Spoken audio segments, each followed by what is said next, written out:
તો છેલ્લા 8 કલાકમાં મેઘરાજા પ્રચંડ સ્વરૂપે વરસ્યા છે। 8 કલાકમાં 164 તાલુકામાં મેઘરાજાએ તોફાની બેટિંગ કરી છે। સૌથી વધુ સુરતના પલસાણાની વાત કરીએ તો પલસાણામાં 6 ઇંચ વરસાદ પડ્યો, બારડોલીમાં 5 ઇંચ વરસાદ પડ્યો, સુરત શહેરમાં 5 ઇંચ વરસાદ ખાબક્યો છે। વાપી, મહુવા, કામરેજ, ઓલપાડમાં પણ 4.5 ઇંચ વરસાદ પડ્યો।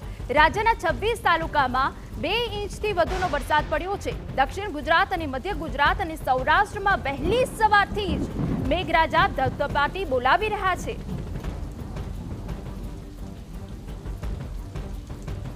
ધોધમાર વરસાદના કારણે રાજ્યના 8 રસ્તાઓ બંધ કરવાની ફરજ પડી છે। જી હા, પંચાયત હસ્તકના 6 રસ્તાઓ જ્યારે 2 અન્ય રસ્તાઓ બંધ કરાયા છે।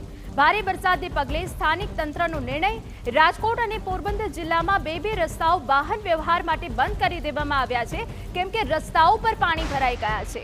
અમરેલી, સુરેન્દ્રનગર, ભાવનગર અને છોટા ઉદેપુરમાં પણ એક રસ્તો બંધ કરાયો છે।